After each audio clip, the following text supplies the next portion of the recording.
Welcome to the LowCarbMD Podcast. No one is beyond help.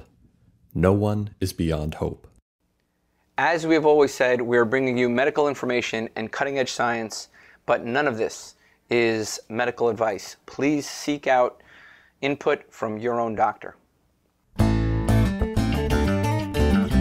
Hello and welcome back to the LowCarbMD Podcast. Tro, nice to see you, man. It's been too long. Nice to see you too, man. Nice to see you got a haircut. Yeah, You got a calf cut. living the life. Yeah. You So we doing have a good okay? guest today. Yeah, we have We're an going to learn interest. stuff. Yeah, we're definitely going to learn some stuff. Somebody who's, got an interesting personal story. This is Marcus Clark, and he is a media producer. He's worked on some pretty huge stuff, and I'll let him talk about that in terms of media. Hopefully, he can, lower his standards and come help this fledgling podcast one day.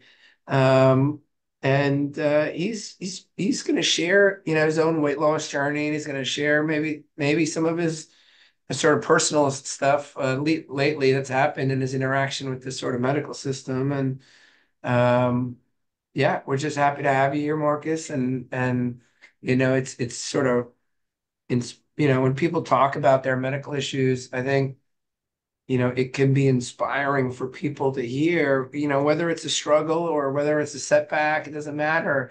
People can learn, either way. So just happy to have you here. I know we were doing this a month ago, but, finally we got it done. I appreciate y'all having me on. It's certainly been you said journey. It's definitely been a journey. And it's been a long journey, your whole life. It kind of stays a journey, I would just, in my view. I'm sure y'all both know that and see that, across the board is you're on a journey, but that journey, it evolves. It never ends. Yeah, the battle's never over. It's always you can't let your guard down. You just got to keep moving forward. We all kind of stumble and struggle and we find our path. It sounds like that's what you've done along the way. Yeah, I've found the path, at least so far, that has worked for me. And I definitely in working with Dr. Tro, I've learned a lot more than I've tried almost, I can't say every weight loss program. Nothing that you are taking in, none of the shots or the shakes and whatnot. I've never gone that route, but the Jenny Craig's, the Weight Watchers, all those things. I've tried all those things, and they're not great at teaching you anything except you just do this and it'll work. And that really doesn't work for me. I don't think it works for many people. It helps to understand what you're doing in order to actually do it personally. So how did your journey start? Did you struggle with weight as a kid, or did you gain weight when you got older? Or what's your story like? Yeah, so I actually never struggled with weight as a kid. I was a freshman in high school and I was 145 all muscle. I was wrestling. In wrestling, they want you to cut weight. That you got to be as lean as possible there. Tell me about it. So I actually was in great shape. I played baseball. Around 10th grade is when I stopped playing a lot of sports. Maybe life stuff happens, and certainly became less active. But then my eating habits changed. You start getting older in high school. You start going out more, eating at restaurants, and kind of in the timeline that I grew up in, the world changed, right? I grew up when I was younger in a world where you didn't go out to eat all the time. You ate kind of what your mom put at the plate, and if you didn't eat it, you didn't eat. And so once I had to make my own choices, I went off what I was taught, in school and what my parents learned and what they were taught. And so over time, you don't pay attention to it, especially when you're used to not being overweight. You just kind of assume it never ends. And kind of year after year, I just gained weight. By the end of my sophomore year, I was probably 210 pounds. So, within a year, I gained easily, 60, 70 pounds. But because I had been working out so much, you didn't see it as much. You just saw kind of a pudgier person. But I from there on, I pretty much kept gaining and gaining and gaining into college. My parents tried many a times hey, you really should, you should do something. You should try to walk more. You should do something because you really are gaining weight, and we're worried about you. And I got plenty of that, and I I became fed up with it plenty of times. I think everyone gets frustrated and fed up with being the fattest guy in the room, afraid to. Oh, we lost your mic. Yeah, yeah, I Yeah, can't we hear just you. lost your mic. Tro, why are you cutting out people's mics, man? Yeah, yeah. It's the media guy. No, I'm just kidding. Yeah, I know, right? Can you hear me Yeah, now? yeah, yeah, yeah, we can Yeah, hear we're you. good. Yeah, Yeah, we're good. Yeah. yeah, that's So you're weird. So what was your peak weight? Like, so you said you My sort of my slowly peak, gained. I kind of sat at the like 300s, 315s for many years. But in the last few years, I spiked with my job, just stress of the job, and um, obviously COVID and different. I had kids, and so life happens, I suppose. And I peaked it in the 360 realm. So I guess it was 2022, October, I had the flu. I was pretty much sick all the time because I just thought I was sick all the time. Maybe it was allergies. And I caught the flu at the end of October, got on the scale, and my wife was like, "Holy shit, you weigh it." Like, I didn't know how much you weighed. And I was like, "Yeah, I weigh a lot." And I kind of just I had a few things happen where I just kind of I was mad with my work. I was just mad in general. I'm mad at myself, really, is what I came to find out. But I was not happy being as big as I was. And especially because I knew what it was like to be thin, right? Or thin. I knew what that was like, and I knew I could do it. And so I just finally just decided to change, I guess. Everyone's like, well, what's the moment? There was no moment. It was 10, 15 years of buildup to just finally saying, hey, I gotta do something because this isn't working. So I probably was around 360 at my heaviest. Yeah, so work, everything's a challenge. Like you got to drag your, extra weight with you if you're going up and down stairs and doing things. So if you already have a stressful job, that doesn't help the situation.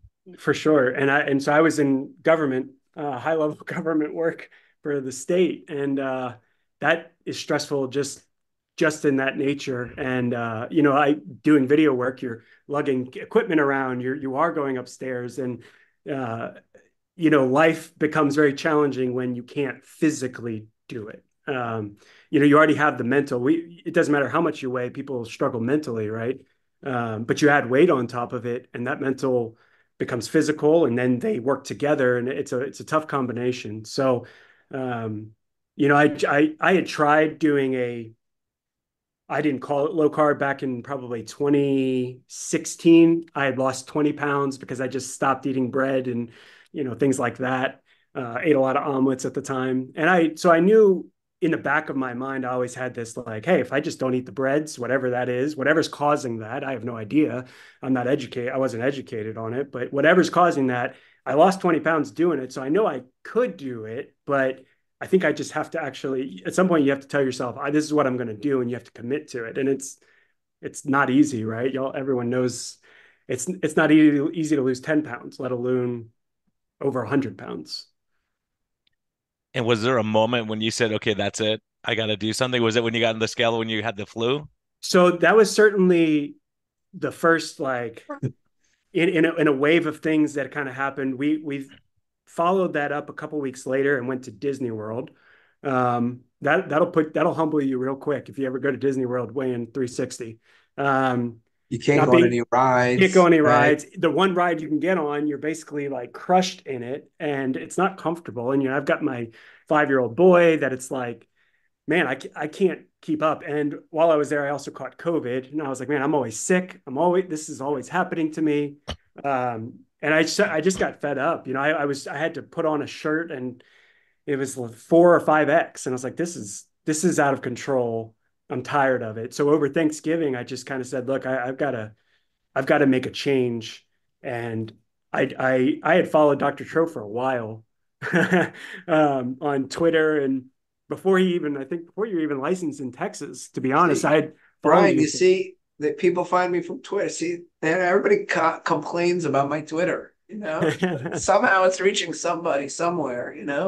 Yeah, I followed for a while, and I knew just from the small, bits that I would pick up there, I kind of had an idea of this low carb. Okay, that seems to be the way to go, but I didn't know, it's like I don't know what I'm doing.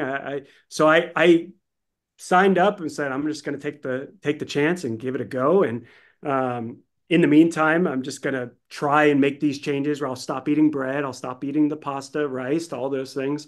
And it I would be lying if the one of the my wife says I'm an extremist, which that I found that probably has become very true. But uh, when I made that decision, I kind of said, this is what I'm doing. I'm just going to do it. And if I go all in, I can do it. And when I say I went all in, I went all in. There was not a lot of, people ask me, oh, how many cheat days did you do? I didn't have any cheat days. I literally changed the lifestyle, and made it to where there was no such thing as a cheat day. I like what I eat. And it took a while to get there. And on the mental side is you really got to battle the mental side. I think is probably the hardest part. And especially when you have the stressors. And y'all stop me if I ever am talking too much, No, but no, no. No, it's the always us talking too much. That's I, we want to hear your story because it's pretty amazing. Because I that's it. Like appreciate so that. many people, when they're not totally in, they're gonna go, "How many cheat days do I get? Oh, when's if I want to go out for pizza twice a week, can I do that?" And you go, "How committed are you?" Right? And so Yeah, you go, "That's it. I'm doing this." And to see you now, and I'm like, "Wow, that's remarkable that you just fought through this thing." And yeah, what made you, of all things, believe Tro? So Tro was a huge influence. It sounds like, right? for sure, for sure. And some of it, Gosh, this is so ironically, hard to hear. is so a lot of it is the dare I say the candor and the realness. The bedside manner is not so much there as far as let me coddle you and baby you through this. It was here's the hard truth, and it sucks to hear, but there's only one way to do this at the end of the day. There is no here's a million different ways you can take. Now there's maybe some variables you can add and take away, but it's either it comes down to you just saying I'm going to do this and taking that charge. And for I would Dr. Tro's tweets are certainly not for the weak. And so I appreciated that though. I said, man, this guy, he sticks to his guns. He's strong with what he's saying. He has great conviction. So I it's better than any doctors I've ever talked to. The doctors are go to myplate.gov and get yourself a little meal plan there. I'm like, yeah, that does nothing. That doesn't work. How does that help me? So I basically just I went with the man who was basically in your face and said, hey, I want to help you. I'm here for you. But there's no shortcutting this. There's no cheating this. This is how this goes. And it's okay that, one of the things I'll always remember is he says, it's not your fault. It's not your fault you're this way. And while we could get into the semantics of, well, I ate the food, I made the decisions, there's a history to what you've been taught. What I grew up being told, don't eat a piece of meat larger than the palm of your hand, and make sure it's lean. And so when Dr. Tro's like, hey, eat as much meat as you want. I bet you can't. I bet you can't eat that much. And you start doing it, you're like, oh dang, he's kind of right there. It starts to really open your eyes to kind of just what you grow up learning. And it it's a scary place. I have kids now that are in the school system, and you look at the school lunches, and it's he's got a decent school lunch, but I'm always like, man, this is crazy. When you look, I saw a thing on the internet the other day showing all the different countries' school lunches, and you look at America's, and it's like, oh my, it's like nuggets and the Dole plastic cup of fruit, which is just full of corn Yeah, syrup French and fries, and then the uh, ketchup is a fruit, and they count that like pizza is a vegetable or something like that. Tro, is that right? Yeah, It's like all the they put a potato. This is true for even my district, which is pretty good. They had a potato and cheese, right? And my wife calls and is like, "Where is the protein?" And they're like, "The cheese." I'm like, "What is going on here?" Like what is going on? Sorry, Brian. Yeah.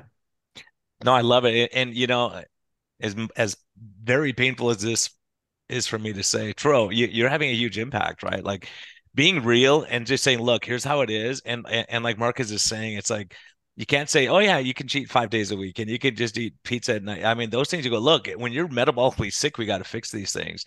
And that's why, it's so interesting, that when I go talk at places and people ask, like, does everyone have to do this? I'm like, well, if you're Sean Baker, you probably get away with this stuff. If you're fit and metabolically healthy, you can get away with a lot of stuff. But trying to get to that point is the key, and that's what I love about it. And you may have over time liberalized your diet a bit from when you first started. Once you started getting results, I don't know if that's true or not, but a lot of people can do that, and they go, "Oh, look, my sugars aren't going crazy." Once they're empty some of their storage units and their fat cells aren't totally overflowing.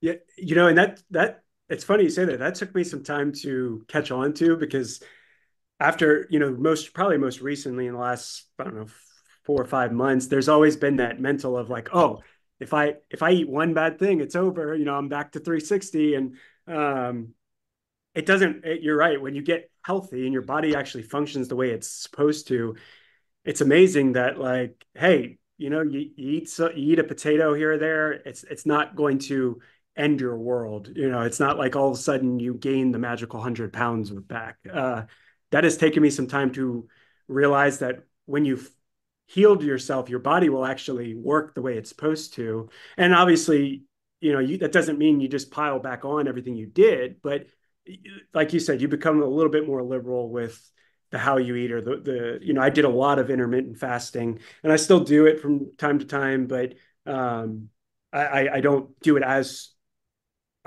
strong of a regimen as I was doing in the early period. And um, you know, I was told, and I kind of knew it, but I didn't realize it. I did lose a lot of weight in a fairly short amount of time, and so it took me a while to kind of grasp that. But over the last few months, I've been able to understand. I really the transformation is drastic, and even in the way I perceive food and the way I go about how I eat is totally different than it was, a year and a half ago. Yeah, I'd like to dive into something you said, one thing, and then Tro, you have the floor after this. Like when you say, hey, this worry, because I know a lot of people saying they're worried they're losing 80 or 100 pounds and they're so worried the whole time that they're going to gain all their weight back. It's this mental thing. And then also the other side of that coin is that keeps you on the straight and narrow because you realize that you can go back to doing it. It's like someone who hasn't had a drink for 5 years, they go, oh, I'm fine. And then they let down and then they're in this gutter again. I think that's an important topic, is because sometimes that fear holds us back from moving forward, but also sometimes we forget, like you go back to your old way. Like we all want to do that thing where we lose, 30 pounds for the wedding, and then all of a sudden you go, okay, then I can eat whatever I want after that. Yeah. Oh, Yeah. Did that happen to you? Like, did you? oh, Yeah, yeah. yeah. Yeah. I that is definitely the mindset, and at least was the mindset for a long time of, hey, what if always the fear. It's kind of this ghost behind you that's always, hey, you don't want to go backwards. But I do think it's important to not ease up, but to create that healthy balance of, hey, I even if I make what I would consider a poor decision, I'm still checking the ingredients. I'm still making a decision that's, while it may not be prime health, it's way better than anything I've been eating, right? It's kind of the idea of, you have to get fast food every once in a while. You got to do it, but there's ways to still do it without it being detrimental to what you're trying to achieve. But that is, I mean, I grew up with my dad would always be like, I got to lose that 20. He'd lose the 20. He kind of slacks off a bit, gains it back, and then loses it. But to me, when you've gained so much weight, you do have to always have your guard up a little bit, because it's similar, like you said, an alcoholic, where if you lose sight of it somewhere along the line, you'll look at yourself 2 or 3 years later and you'll be kind of back to where you were. It took me a very long time to kind of accept that, hey, it is like being an alcoholic, but it's you're addicted to the sugar, you're addicted to food, or it's if it's not an addiction, if people don't want to call it an addiction, you are still using that as your coping mechanism. And I know for stress was I every time I was stressed, I ended up at a gas station with a Red Bull and some sort of either chips or something from a gas station, and so it's fighting those urges, which now I walk into a gas station and I almost chuckle. I haven't had a Red Bull in over a year and a half, not even a sugar-free one. I didn't do a lot of the I'll just do sugar-free. I just said I'm just not going to drink it. I've mostly had water and coffee. However, I have to put a disclaimer in case someone ever catches a picture of me. The one thing I never did let go of was iced lattes. I had an iced latte every day and I still lost 160 pounds. So that's a great sign of it doesn't have to be perfect. You don't have to do it literally perfect. An iced latte is like two grams of carbohydrate or 4 grams of carbohydrate. It's not anything No, crazy, that's no, and that's probably where I got most of my sugar from, to be honest. If I was because I did a regular vanilla syrup, I through Tro, I did the CGM reader for a while, which was great because I found out for anyone still going to Starbucks will spike your blood sugar like crazy. And then I would go to some of the local coffee shops that are kind of making their own syrups or kind of just doing healthier syrups, simple syrups. And it was amazing the lack of spike you could find. So I kind of found the coffee places that if I was going to not make it myself, I know at least this one has a moderate spike and it's not some crazy Starbucks spike. you And know. and I'm sorry, just one question. You weren't diabetic at the time, right? I don't believe I was diabetic. I certainly was You're on the pre-diabetic. borderline. Okay, I was just wondering because a lot of doctors will say it's malpractice to use CGMs in a non-diabetic, and I answer BS back every time because my patients educate themselves. I was laughing when you're saying that because I took care of a bunch of ladies up in Napa area, and they were having like Dutch Brothers coffee every morning, and their sugars. When you saw it, you go, "Holy cow!" Or they got Jamba Juice or something like that, Yep. and you see the response in your sugars, and once you see it, you go, "Oh my gosh."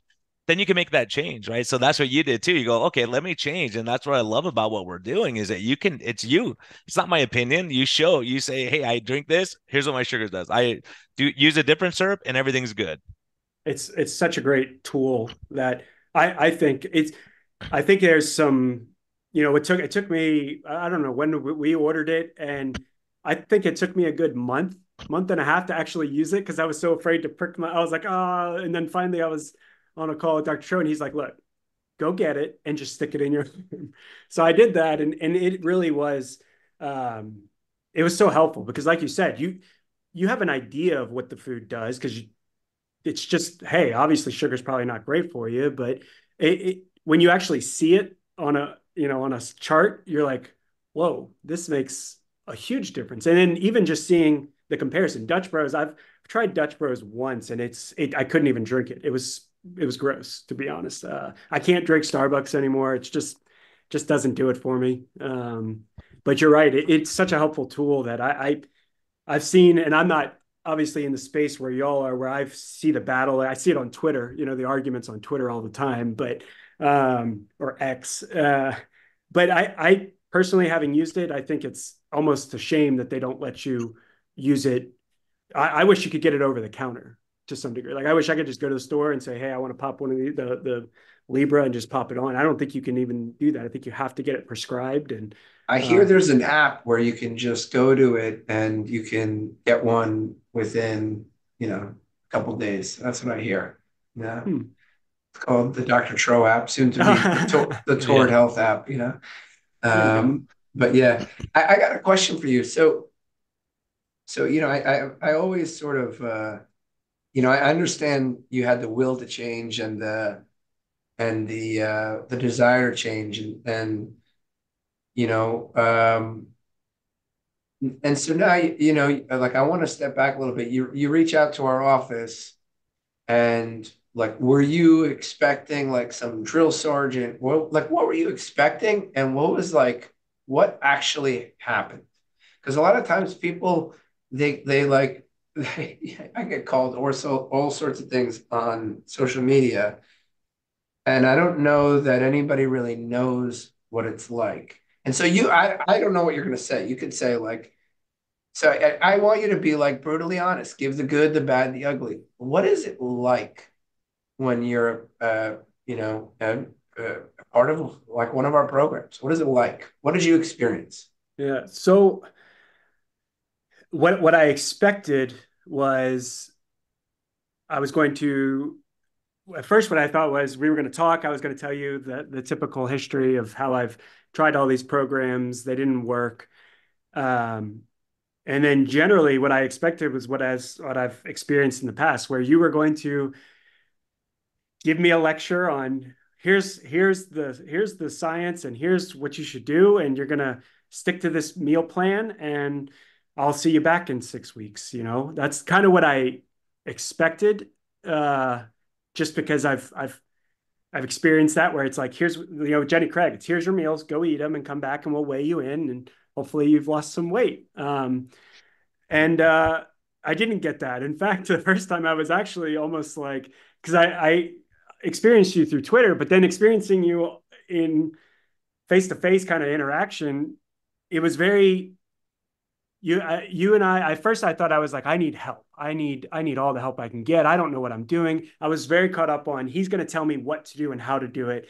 And you basically were like, I'm not going to tell you what to do or how to do it, but I'm going to show you how to manage because first we're going to find out what the cause is, because the cause isn't just because you're eating a bunch of food. You said, I'm good. I want to talk about the root cause. Let's go backwards. Let's look at actually how we got here, because if we don't look at how we got here, we can't actually change where we're going.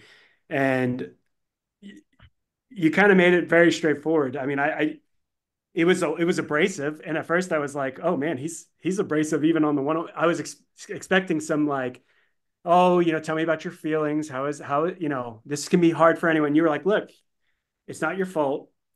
Here's my diagram of, when you run into these problems, what are causing them? Society, we talked about the social norms you get around friends, family, things like that, family gatherings, and you're caught up in, oh, my family's doing it. Everyone's eating the chips. I got to just dive in. The pressures that come with stress, and then how do you cope with that, right? How do you manage that? What are you going to turn to? And I never looked at it that way, for sure. I never looked at it as I have a problem, with stress, or a problem in my life. I've got a food problem. I'm just not eating the right stuff. And so I was how many times, Brian, how many times have you met somebody with a food problem, right? A nutrition problem, and not a sort of either an addiction problem, mental health problem, stress problem, sleep problem, like if you had to pick like nutrition on one side, right? And addiction, mental health, stress, sleep, and on the other side, what percent of your patients have a tell me what to eat problem? Wait, I want to talk And about this what, abrasive thing real quick first. No, I'm just kidding. Yeah, no kidding. And that's that's what was on my radar when you were talking about that, was stress, right? Because when Tro and I talked about stress early on, episode 10, 13, we got harassed like crazy. Yeah, it's amazing but all the science has been on our side after that, because we see it. I mean, how many people, like almost every single patient I talk to, go, yeah, I'm a stress eater. I'm a stress eater. So, why don't we work on the stress? How do we do that? What do we do? And like, Rob Sybes was the first one I ever heard saying about that. It's like, okay, if I give you a gastric bypass and you take away your best friend now, and cookies are your best friend, now what are you going to do? Drugs, alcohol abuse, all these addictions that we know of, pornography, you name it, they all go up, because that's a stress coping mechanism for so many people. It's not like you just love, maple bars and you can't stop eating maple bars. It's usually like, yeah, I'm having relationship problems, stress problems. So when people are well adjusted, they just do better, because they go, yeah, I don't really need to eat, I don't have to stop anymore at the gas station. Plus, part of it is when you're fatigued and tired all the time, you're trying to fix that problem. So people are eating all the time. How can someone be 360 pounds and eating all the time? Is because they can't get to their fat stores. They've got metabolic disease. And, when you fix those things, you start feeling better. You go, yeah, really. I mean, so many people, Tro, they go, yeah, I don't even care about like what you said about Dutch Bros, right? You're like, it just tastes bad to me. I don't even like it. And all these people like, that's their thing in life, that they have to have that every day to get their day started.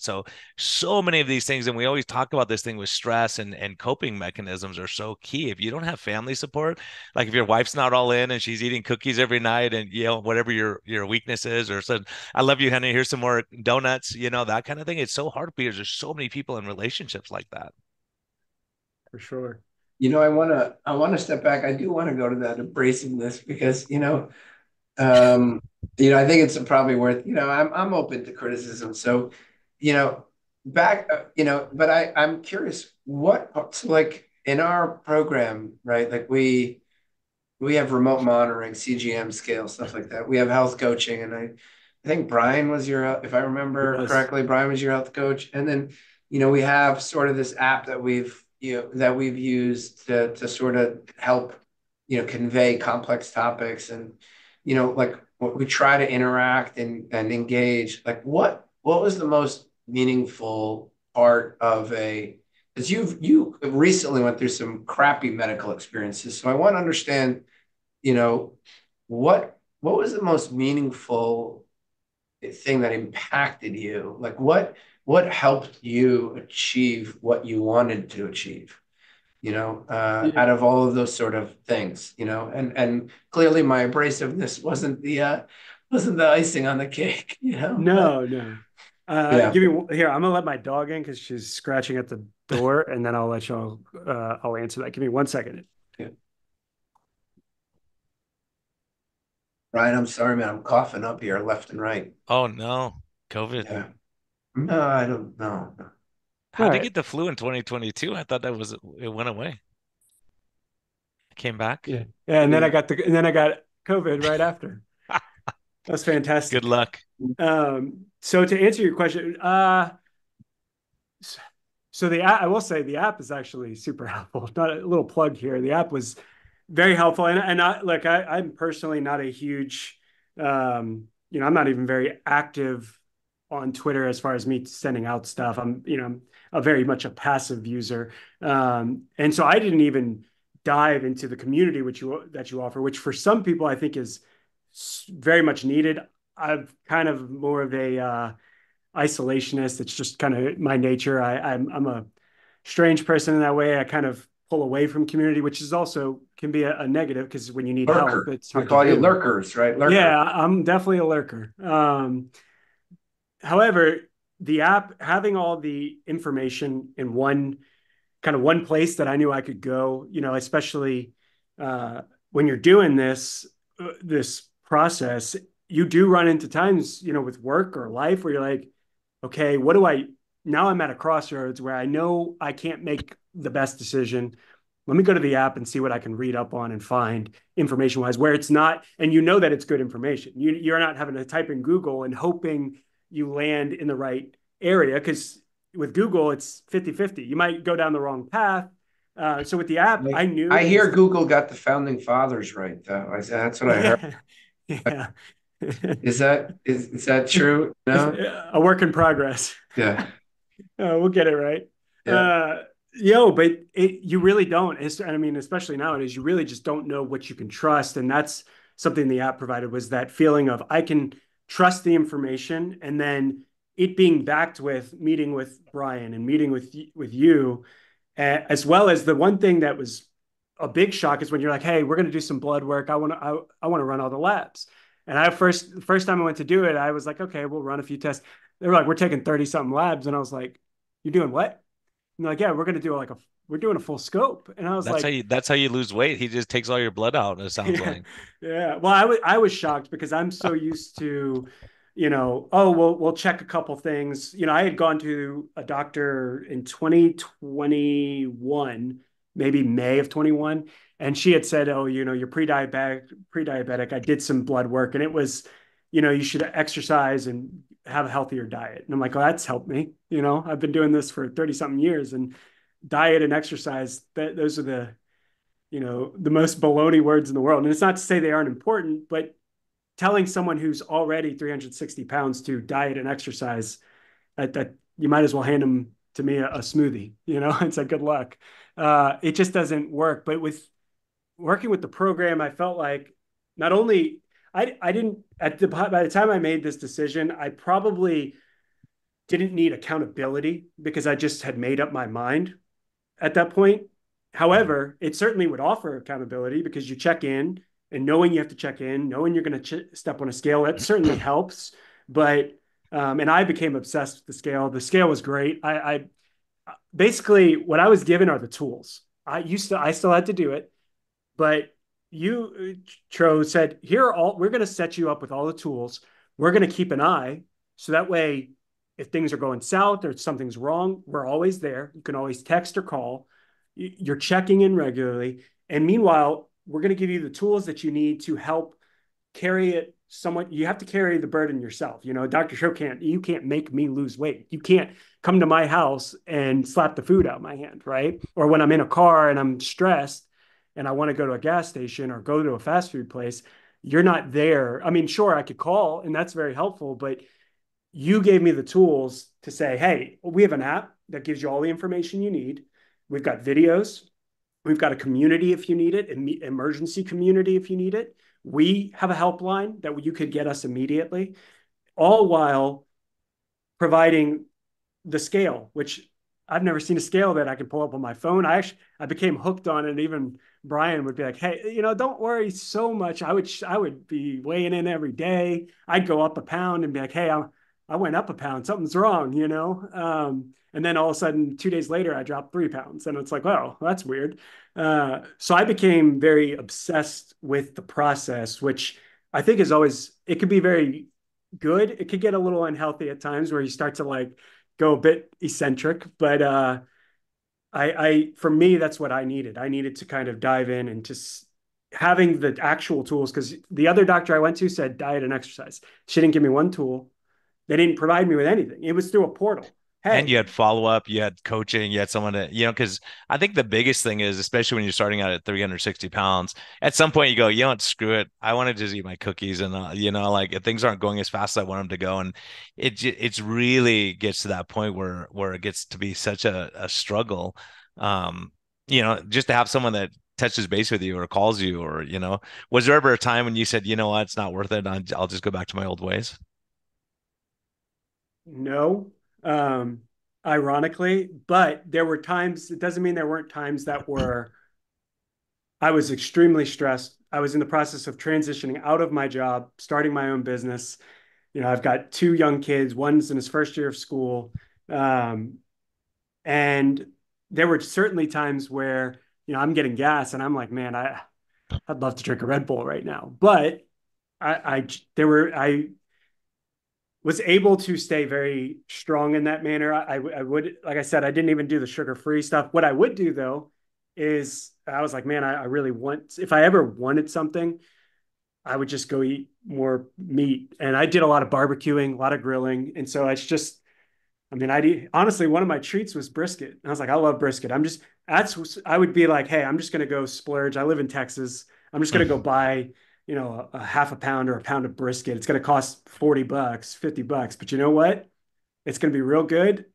And I'm going to be all right. And you heard a little financially, but I didn't go eat, a cheeseburger from Wendy's with the full set. So, while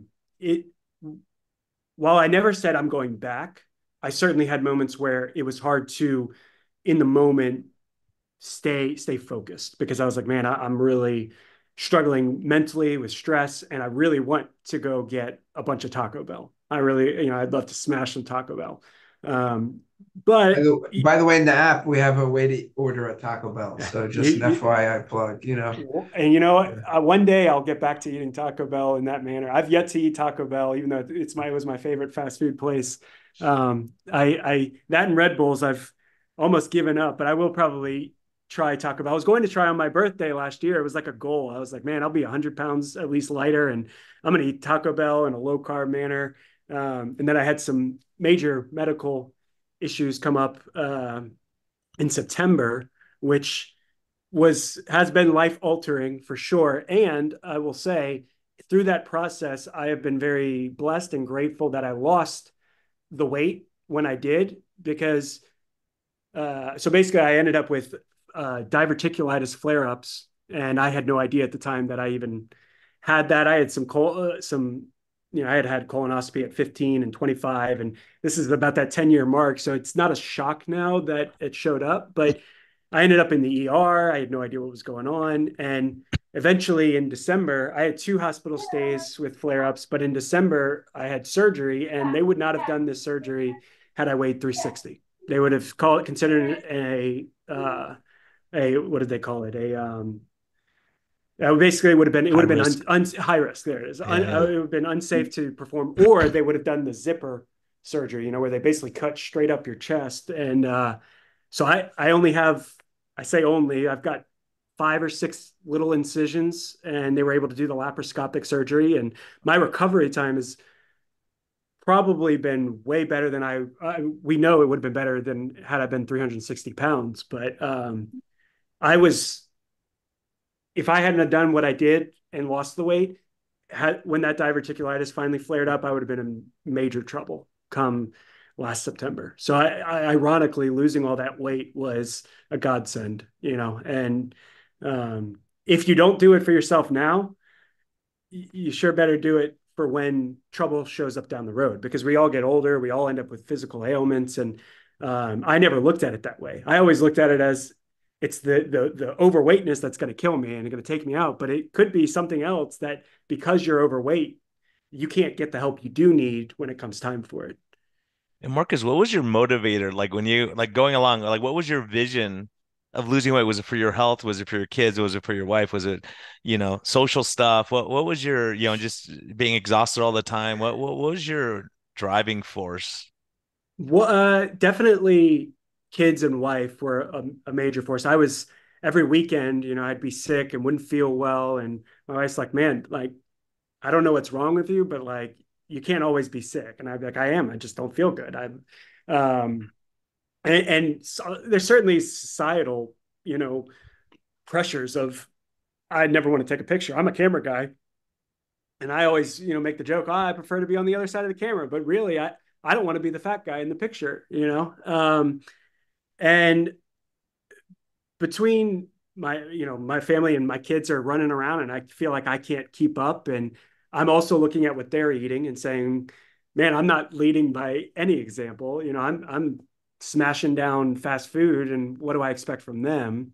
So certainly trying to, we started school with my son, and so we're around other parents, and, sure, we could say it's embarrassing. It's certainly embarrassing, but I also, for my own child, we sat here's a great story. This is embarrassing for me, but we went to a Chuck E. Cheese party, and we sat down. I'm sorry. Well, we sat down, and they were all eating pizza. And of course, I'm immediately uncomfortable just eating, because I know I'm big and I know people look at me. And we sit down, I'm sitting next to my son with all his friends. And one of the kids sits down and looks at me and goes, whoa, you are really fat.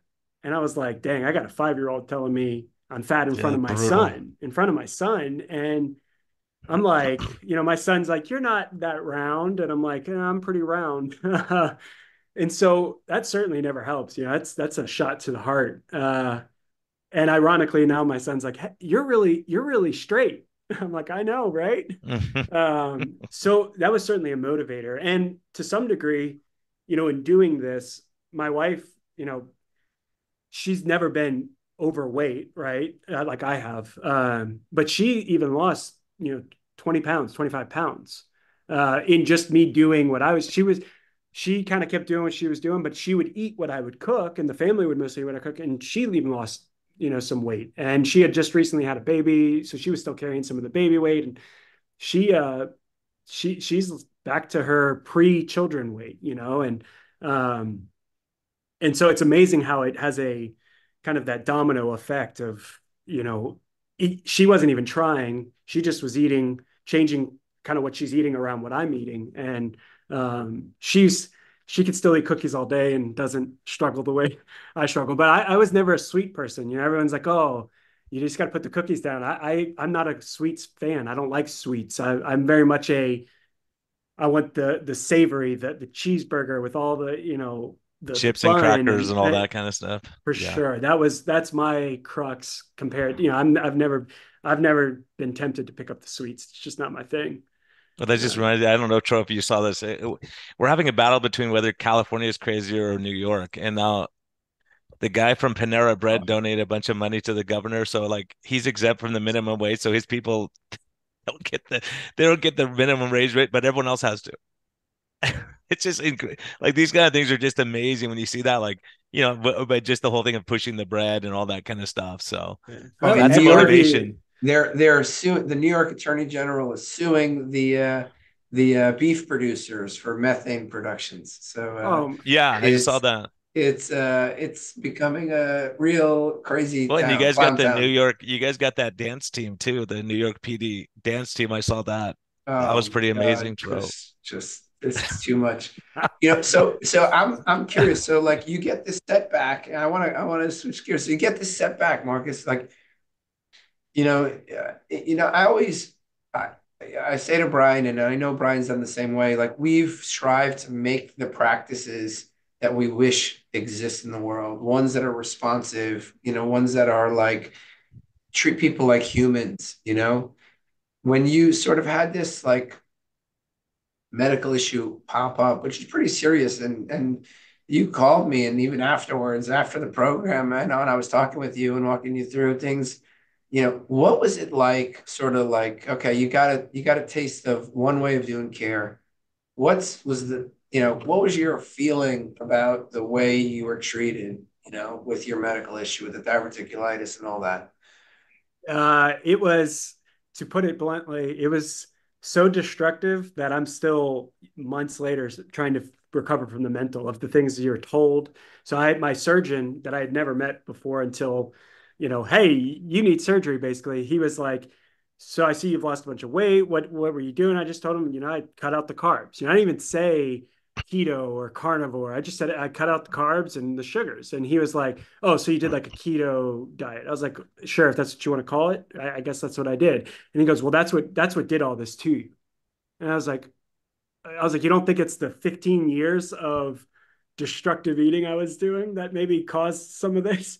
But I won't lie, that messed me up because I was like, man, what do I do now? If I can't do this and I can't do what I was doing, what do I do now? And so, and he told me that a few times, and I even pushed back and was like, so what do I do? Go back to eating a bunch of carbs? And he's like, well, you got to get a bunch of fiber in. And I was like, I hear you, but I, where am I supposed to get those from? And he's like, Yeah. you got to eat tons of vegetables. I was like, all right, well, I was like, I already was still eating some vegetables. It's not like I cut out all of my vegetables. I still ate some. I ate broccoli 3 times a week, and apparently that's not enough.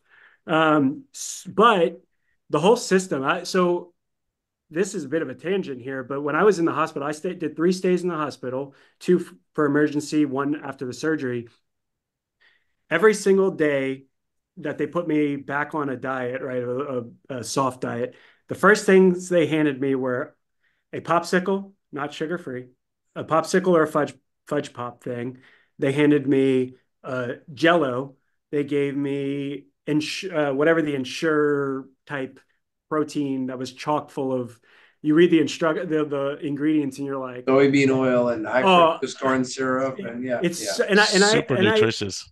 Correct, but they're like, we need you to we need to make sure you're getting all the nutritional value out of this. And I was like, there's nothing nutritional about this at all. And so I was like, look, I'm not gonna eat this. I'm sorry. I would eat they bring me like chicken broth and stuff, and they'd be like, oh, one of the nurses was like, oh, you're not gonna eat your popsicle? I was like, no. She's like, oh, that's the best part. And I'm like, no, it really isn't actually. The fact that y'all have brought me nothing of substance. So my second stay, I was eating some yogurts. I won't put the brand out there in case it's, I don't want anybody to be like, oh, that's a bad one, but I was eating a yogurt that I feel is good for me. And I actually had my parents bring it to me in the hospital. I was like, they're not giving me anything. I want my yogurt at least. And so one of the nurses was like, did we give you this? I was like, no. And she's like, I didn't think so. And she like was on my side and was like, well, that's great. You're eating. This is way better than any of the crap we're giving you. I was like, hey, at least somebody gets it. But the whole system is designed to fail you because, and I understand I don't know the medical field enough to be like, oh, this is how I would do it. But you have a different nurse every 12 hours. You have doctors in and out. No one is actually paying attention to you. They're just checking things off the list to get you home. And I'm like, yeah, but nothing you're feeding me is good for me. How do I do this? And that's why I messaged Tro and I was like, man, I am in a bad place. I don't, they're pumping me full of, in fact, they literally pumped sugar into me because my blood sugar was too low. So they actually gave in my IV, pumped sugar into me so that I could get my blood sugar right. And they had to test it for like 2 or 3 days. And I was like, I'm okay, I promise. Meanwhile, like, you felt fine, right? I mean, yeah, well, fine for as good as I could be, right? But Yeah. I didn't feel like, hey, I had no issues in that realm. And I was like, it's okay that my blood sugar's a little low. I promise I'm going to be all right. But no, they pumped it into me. They're like, if you're not going to eat it, we'll just stick it in the IV. It is certainly, that was pretty eye-opening. Let me tell you, you want to hear something interesting? You know, if you look at the incidence of diverticular disease, right? The incidence goes up with obesity, with diabetes, with moving to the Western, with adopting the Western diet, right?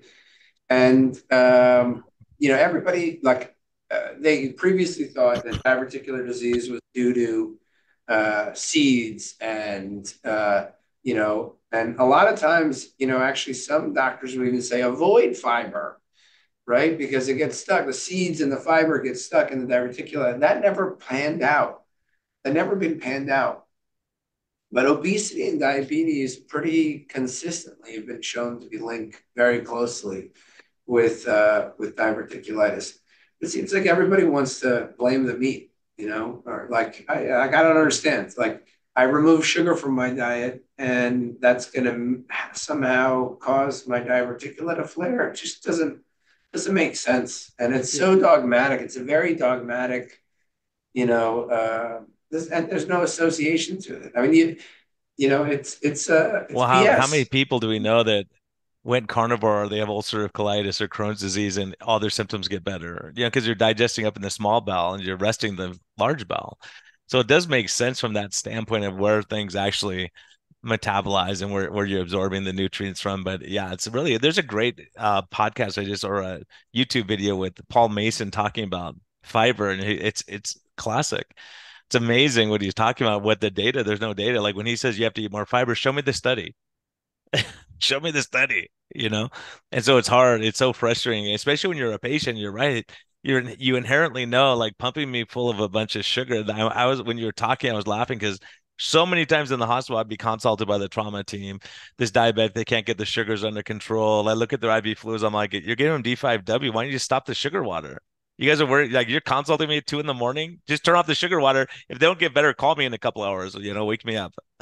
And they will get better inevitably. But you know, it's just stuff like that where it's like no one has common sense. Like you don't pump sugar into people when they're eating and they're healthy, you know? One of the big things for me was the inflammation, right? So I hear all the time still red meat makes you super inflamed, it causes you all kind of digestive issues. And my surgeon literally said, the reason you're like this is because your body's so inflamed. And I'm like, I've never been less inflamed up until this happening. Like believe me when I say I was not inflamed a bit. I felt great.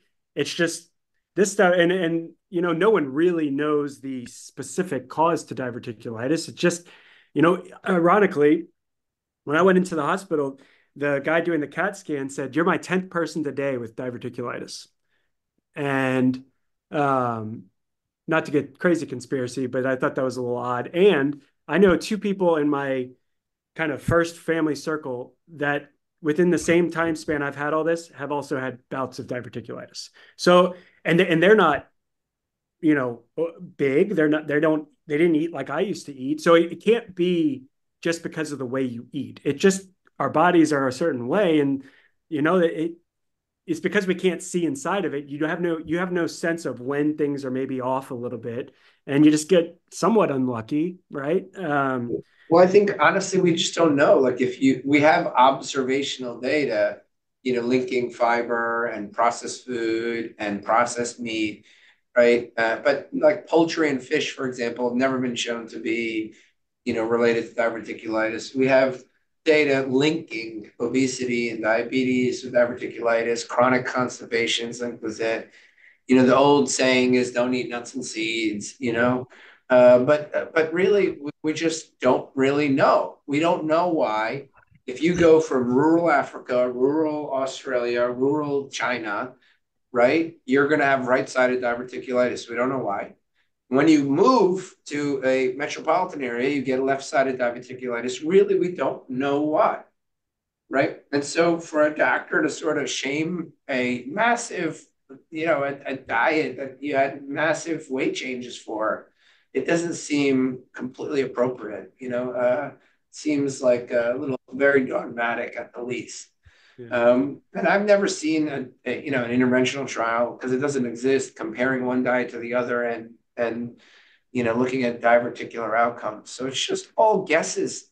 And if you're just guessing, just tell somebody like, hey, I don't know, but this is the data that associates it or links it, Yeah. Well, and I don't know if you can do a real true test, because even if you did a wide variety of people, you still are always going to have that variable of that person's colon, right? Like you can't make the assumption, well, we did 100 people this way, 100 people that way, but you just don't know what their insides are like. Maybe their colon's just more susceptible to having an issue. Maybe there was a pre-existing, condition there. It's not a shock to me because I've had 2 colonoscopies before I was 25. So I wasn't like, wow, this came out of left field. I was like, okay, it's 10 years each time. Looks like it just finally had its way. And, my colon finally gave out to some degree. And it's not like I was generous to it, in the last 15 years. So I had no problem accepting kind of, okay, this has happened, and that it maybe was just going to be par for the course. The hard part is, how do you, especially when you're being told don't eat what you're eating anymore. And, that surgeon said, well, you lose the weight you want to lose and then come talk to me and I'll tell you what a healthy diet is. And I was like, I've lost the weight I want to lose. Tell me what a healthy diet is. He's like, hey, Brian, do surgeons have like extensive nutrition training? I'm just curious. Like, they get more than that? Apparently not. Yeah. Except Okay. people like Rob Sivas who do it on their own, right? After Yeah. Yeah. well, Yeah, I eventually asked him. He couldn't. I asked him on 3 different occasions. Not once could he actually provide a real nutritional diet. He just said, "Eat lots of fiber." That's all I can tell you is eat lots of fiber. I was like, but that's not a. Hey, Brian, can a low carb diet have lots of fiber? I think it can, True. Yeah. Yeah. Okay. Great. Awesome. You can even supplement it if you want, right? Yeah. Yeah. So what are you doing now? So, okay, how long have you been sort of weight stable? Wait, let me jump back just for a second because there's been on the back of my mind. Yeah. What role did exercise play in this, in your weight loss? Like, because it's pretty dramatic weight loss. You want to know the truth? Yeah. And this may actually, I'll have to put a disclaimer at the end. I have not stepped foot in the gym once. More recently with this diverticulitis, I've been walking more, trying to get out and get more mobility, because that has certainly been, studied plenty as, if you're not moving at all, your body just doesn't regulate as much. But I did not use any exercise to lose weight. However, with that being said, if I had one regret in this whole process is, and it's not against, Dr. Cho told me, hey, you got to start walking, exercising. It is very important once you start to get to a certain point where you do have to make that shift. And I am learning that now that's probably been my biggest struggle, is getting to actually the exercise part, because at some point you lose the weight. You can't just keep losing weight into eternity, right? So at some point you have to neutralize and stabilize. And in doing, I think exercise is probably the best kind of benefit to helping you with that, because your diet's a certain way or your lifestyle is a certain way. You pairing it with a good exercise routine, doesn't have to be extreme, I always got scared away by well, if I do the cardio, I don't want to cause my cortisol levels to go up. So I convinced myself like, oh, I'm not going to do it. However, you're right. I still lost 160 pounds without touching a weight, without walking, any of that. But I do think it's important once you start to get on a good path to start building up your exercise. I also think it's better to not start exercising right away because it's a false trigger. It's, oh, I worked out. I can have that whatever. I Yeah, see that's it a on huge trap. Yeah, I that's a see huge trap. Yeah. tons of people on Twitter that are losing weight, doing it well. But I've noticed they're still having a hard time getting they'll come up and be like, I've kind of gone backtracked a little bit, 10 pounds. I'm going to get back on it. And they're all working out. But I do think there is a bit of it's a trap to think, oh, because I'm working out, now I can indulge in this one thing. I wasn't providing myself that opportunity to work out. Now, I regrettably wish I had started that probably 8, 9 months ago, but today's as good a day as any. Yeah, I think that's just how you're going to maintain it too. If you because your metabolic rate naturally drops with weight loss. So the problem is your metabolic rate is going to be lower now than it was then, right? Like 100 pounds ago. So then you have to say, okay, if I put on some muscle mass, and that's one of the confounders we see, Tro, especially, right? Like people will start plateauing, but you could tell their body's shrinking and their inches are coming down, but they're putting on muscle mass, which is the best thing you could possibly do. So, Troy, the other thing that was interesting, Ben Bickman just posted something I saw last week. I don't know if you saw that, but he was showing that elevated cortisol, it will cause loss of lean muscle mass to raise the sugar levels up so that you can lose 10 or 20 kilograms of lean muscle mass just by being stressed and tense all the time. So this makes sense of what we're seeing, clinically and personally. If you get really stressed, it totally defeats the purpose, even if you're not stress eating. 100%, 100%. You can have massive shifts in weight and body composition from some of these hormonal things. And ultimately, it comes back to just treating the whole person, treating the root causes and the whole person. Marcus, you highlighted so many things here. You highlighted sort of the problems of dogmatic, unhelpful care in our medical system. You talked about people discouraging you without even knowing they're discouraging you. That guy's like, I'm just telling him to eat healthy, but he's really just discouraging. And then, we talked about like the fact that, there's a lot of different things here, whether you call it food addiction, whether stress, mental health, all of it plays into this. It's not just nutrition, right? Nutrition is just one side of it. And I'm just glad that when we were able to help you, like this is why I went into medicine, to see somebody go from 360, unable to, get on a ride with his son at Disney, to 200 pounds and thriving and able to, sort of battle dogmatic, authoritarian doctors and living his best life. That's why I went into medicine. I went into medicine, I saw this clip, and I'll reshare it on social media. Brian, it was like this little kid being interviewed. Hey, what do you want to be when you grow up? That was what he was asked. And he's like, I want to be a doctor. And the next question he's asked was, oh, well, how much do you want to make? And the little kid stops, pauses. He says, I want to make people feel okay. I want to make people feel okay. And it hit me that how much of the medicine retains that innocence and that purpose. None of it, right? None of it. And we have to fight to go back to that. And Marcus, like, I'm just glad that you gave our clinic, and Brian, I know, is so freaking proud of you, man. And we're all like so happy, proud for you. We're just happy you gave us that chance, to make, to be a part of that.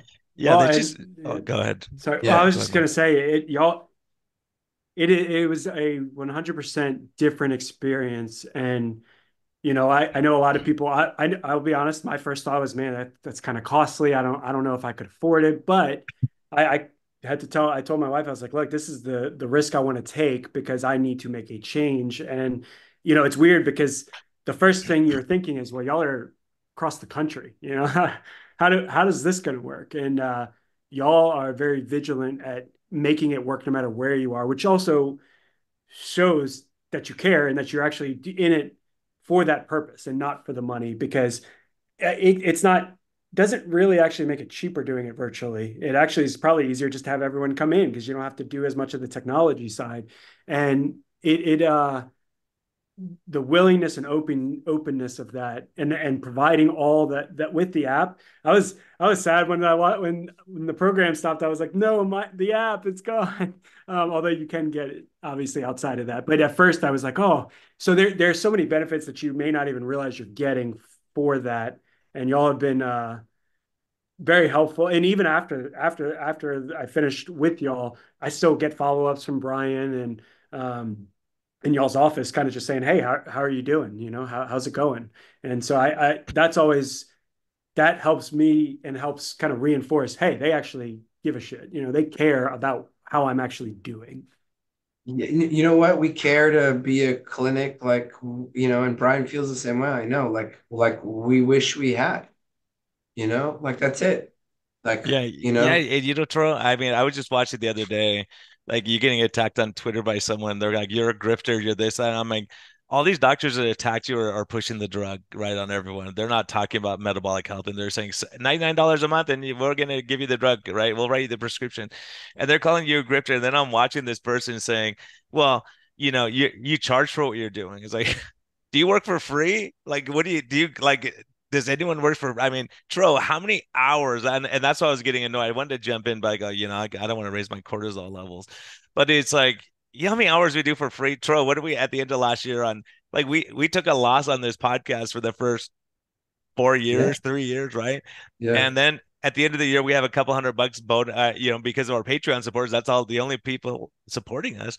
And so we go, okay, let's just bonus our guys who do the video editing and all that. Like Tro and I don't take a dime home from that.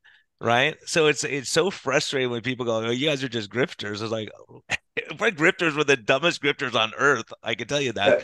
But we believe in the cause, right? Yeah. I mean, look, like honestly, at the end of the day, Brian, like, what do I want? I want to go home, sleep, know that there's freaking Marcus is with his 5 and 2-year-old and his wife, and he's freaking happy, enjoying Disney, and healthy, right? Yeah. Like and like, we'll make money somehow. Like, I'm not worried about that. Yeah, But like, and that's the thing. we If you do the haven't right thought thing, it about works money out. once. We haven't thought about money once, right? I mean, Just yesterday, I had 3 people, Tro, one couple and another guy.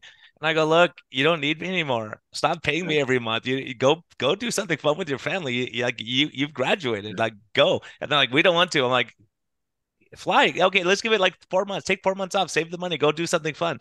Go on vacation. And so it's great when we can do that. When you feel like confident, like you look at Marcus, you go, look, you flew. You know what you're doing. You understand the CGM. If you need that, reach out to us again if you need us. Right at some point when you have to fly, and that's why the app is so great. That's why I'm buying into all Tro's mystical work that he does over there. And joining the team. So it's pretty amazing, but it's amazing, like guys like you, Marcus, that you make that. This is why we went to medicine, because I know at least what Tro saved you from. The amputations, the diabetes complications, the dial. That's why we get so pissed off when we see bad advice and people attacking. It's like, look, what you're doing is not working. You can't keep doing what's not working. And so you made changes and you stuck to it and you got your mindset right. A guy like you makes us look brilliant because you're doing the hard work and we just go, here's some tools that you can use that might help you along the way, and we figure this stuff out and we're learning every day. There's so much we still don't know, but that's what makes it exciting because every day we go, let's look at the gut microbiome. Let's look at stress hormones. Let's look at cortisol. How do we fix those things? Right? Because you're right. I can't, if you're stressed out, intense, and hate the world, I can't say, here, just eat this and you'll be fine. It doesn't work that way. Yeah. Although I 100%. believed that for 30 plus years, that's how it worked. You tell me what to eat and I'll just do it. And it doesn't work. Doesn't work. It's like, breathe less and inhale more for COVID. Like, just won't work. Right. Listen, guys, thank you so much. Marcus, how do people find you? How do people find you if they want you? They see your set here and they're like, I want to be I want to get this guy to manage my media. And actually, I want this guy to manage my media. How do I get this guy? How do I find you, by the way? You can find me on Twitter, although you might have to send me a DM because like I said, I'm a lurker. I actually, you know what? It may have changed, but I think it's at Cinema Simple. But I have a website you can always reach out to at redowlstudios.com.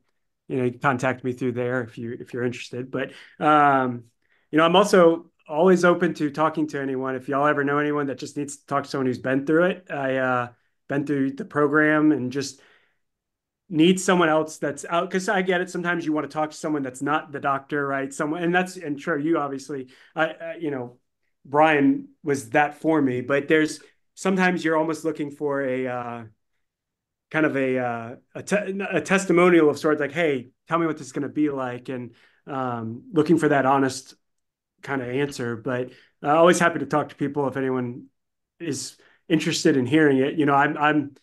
I'm not the only one that's lost this type of weight, and I certainly won't be the last, but it's definitely been a roller coaster and a journey. And I'm much happier being 200. I still think I need to drop another 10, but everyone's like coming at me with spears, being like, hey, why don't we just like pause here? That's a good idea. Let's just be happy being there. And I am. And it's definitely been a different world.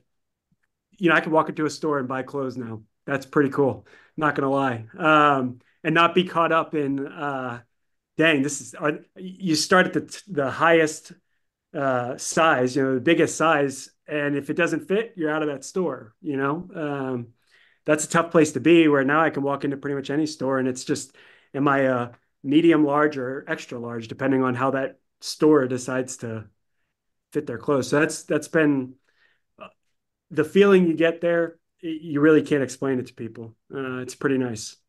But awesome, I will congrats. always thank you. I will always be very grateful for you, Dr. Tro, because you, like I said, you provided the tools. You provided the tools, and you said, I can't give you a diet, but I can give you the tools and help you, help be with you along the way. And that's to me what 95% of the people need.